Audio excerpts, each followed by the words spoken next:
नमस्कार, मैं हूं नेहा परिहार और आप देख रहे हैं GBN 24 न्यूज।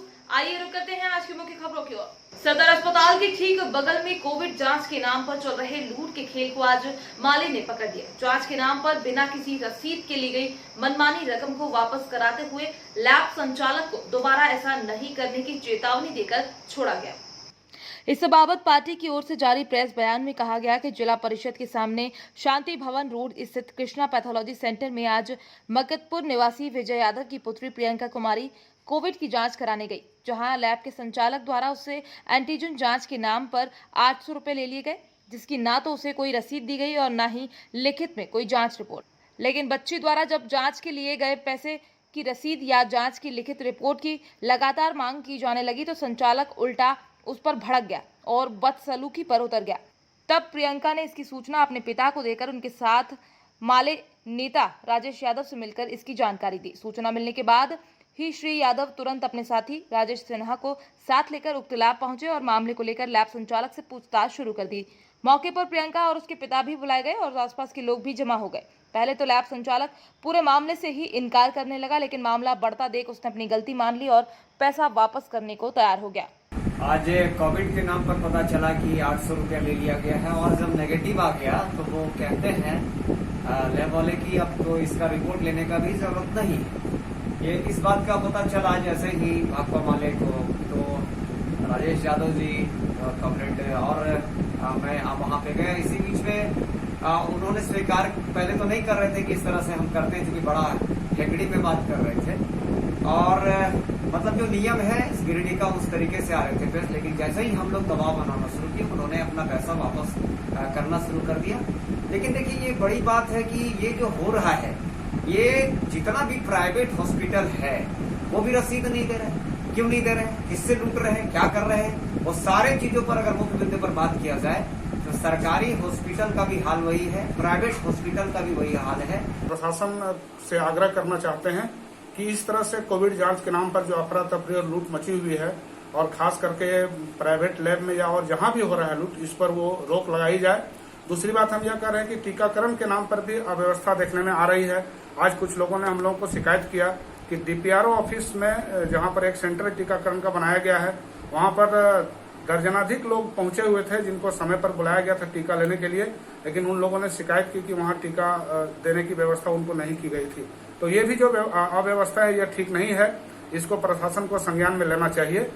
हम ये अपील करते हैं। धनबाद कोयलांचल में अवैध कोयला कारोबार चल रहा है। बागमार पुलिस अनुमंडल के विभिन्न थाना क्षेत्रों में चोरी छिपे तथा स्थानीय पुलिस प्रशासन की मिली भगत से ये कारोबार लगातार जारी है। रामकनाली OP अंतर्गत कांटा पहाड़ी कोयला खदान के समीप हो रहे अवैध कोयला तस्करी के खिलाफ मुहिम चलाई गई। BCCL एरिया 4 के CISF इंस्पेक्टर आदर्श कुमार सिंह के नेतृत्व में टीम गठित कर रामकनाली OP पुलिस के संयुक्त छापामारी में लगातार 10 टन कोयला जब्त किया गया। हालांकि अब भी कई क्षेत्रों में यह अवैध कोयला कारोबार चल रहा है। छापेमारी के संबंध में जानकारी देते हुए रामकनाली OP प्रभारी जुबेल गुड़िया ने बताया कि सूचना मिल रही थी कि आज पास के कोयला खदानों से अवैध तरीके से कोयला निकालकर जमा किया जा रहा है और बोरियों में भरकर यहां से साइकिल के माध्यम से तस्करी की जा रही थी, जिसके आधार पर CISF और स्थानीय थाने की संयुक्त छापेमारी कर कोयला जब्त किया गया। जब्त कोयले को स्थानीय कोयलारी प्रबंधन को सुपुर्द कर दिया गया। साथ ही ये भी कहा गया कि कोयले की तस्करी पर नकेल कसने के लिए ये छापेमारी अभियान जारी रहेगा। खूब सूचना मिला था कि कांटा पहाड़ी में अवैध कोयला जमा करके रखा हुआ है। इसमें CISF के साथ सामूहिक रूप से छापामारी किया गया। छापामारी के दौरान लगभग 10 टन कोयला जब्त किया गया है। इसको BCCL को जमा दिया जा रहा है। नीचे कांटा पहाड़ी जो माइंस है राणा कंपनी का है, अम्बे माइंस कंपनी, उसी से उठाया जा रहा है। आगे भी छापामारी जारी रहेगी। स्वच्छ भारत मिशन के तहत चतरा शहर में अब सफाई कर्मचारी घर घर जाकर एकत्रित कूड़ा उठाएंगे।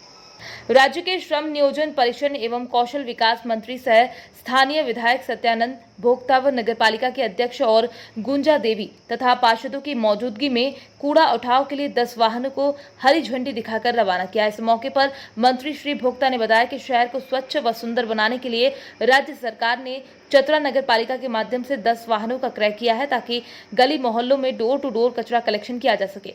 इसके तहत शहर के सभी वार्डों में कूड़ा उठाया जाएगा। श्रम मंत्री ने कहा कि चतरा शहर को स्वच्छ और सुंदर रखना हम सभी की जिम्मेदारी है और ये तभी संभव है जब हम सब मिलकर इस कार्य में अपनी अहम भूमिका निभाएंगे। इतना ही नहीं, चतरा को स्वच्छ शहरों की सूची में शामिल कराने के लिए हर नागरिक की सक्रिय भागीदारी जरूरी है। उन्होंने कहा कि हमें घरों से निकलने वाले सूखे कचरे और गीले कचरे के लिए अलग अलग डस्टबिन रखना चाहिए। नगरपालिका कर्मचारी घर घर जाकर कूड़ा एकत्रित करेंगे। इस कार्य के लिए 10 ट्रॉली वाहन लगाए गए हैं। इस मौके पर नगरपालिका अध्यक्ष गुंजा देवी, वार्ड पार्षद सहित नगरपालिका पदाधिकारी व कर्मचारी मौजूद रहे। चतरा के साफ सफाई के लिए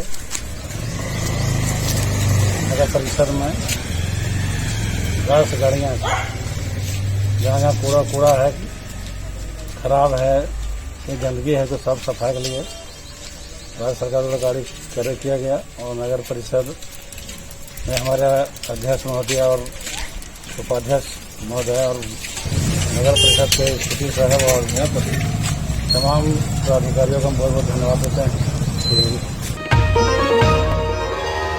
बीजेपी झारखंड के अध्यक्ष एवं राज्यसभा सांसद दीपक प्रकाश एवं बीजेपी विधायक दल बाबूलाल मरांडी के निर्देश अनुसार प्रदेश स्तर से लेकर बूथ स्तर तक के कार्यकर्ता अपने आवासीय परिसर में पूर्वाह्न 11 बजे से लेकर अपराह्न 1 बजे तक किसानों के समर्थन में 1 दिवसीय धरने पर बैठे। बीजेपी का कहना है कि हेमंत सरकार द्वारा वादा किया गया था कि तय समय पर धान किसानों द्वारा खरीदा एवं किसानों का कर्जा माफ किया जाएगा, लेकिन न धान खरीदा गया और न ही धान का भुगतान किया गया और न ही कर्ज की माफी की गई। बीजेपी का कहना है कि हेमंत सरकार ने किसानों के साथ धोखा किया है। ये किसानों की सरकार नहीं, अपनी झोली भरने के लिए आए हुए हैं।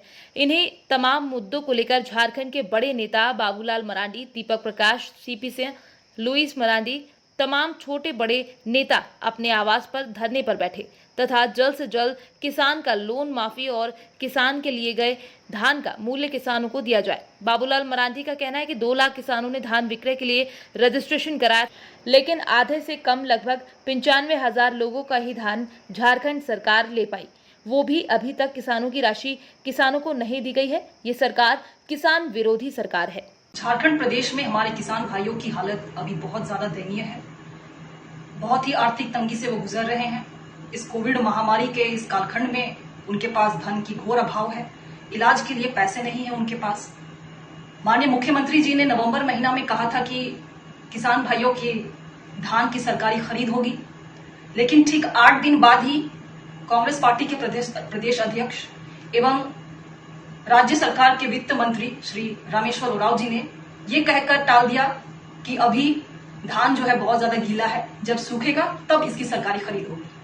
अभी तक किसान भाइयों की धान की सरकारी खरीद नहीं हो सकी है और दूसरी बात जो हो गई है उनका भी बकाया राशि उन्हें अब तक नहीं मिला है।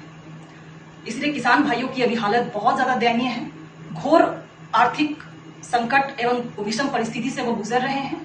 भारतीय जनता पार्टी मांग करती है राज्य सरकार से कि जल्द से जल्द झारखंड के किसान भाइयों की धान की सरकारी खरीद हो और उनको उनके धान, उनके उपज का उचित मूल्य उन्हें दिया। भारतीय जनता पार्टी के कार्यकर्तागण, ये बहुत ही दुखद पहलू है कि झारखंड में झारखंड सरकार के द्वारा, हेमंत सोरेन जी की सरकार के द्वारा लगातार किसानों के साथ वादा खिलाफी का काम किया जा रहा है, अन्याय किया जा रहा है।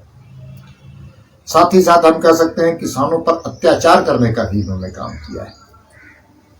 किसानों को पिछले साल के नवंबर माह में किसानों के द्वारा जो धन की बिक्री की गई थी और सरकार के द्वारा क्रय किया गया था, उसका पैसा अभी तक भुगतान नहीं हुआ। वक्त हो चला है एक छोटे से ब्रेक का, फिर मुलाकात होगी ब्रेक के बाद।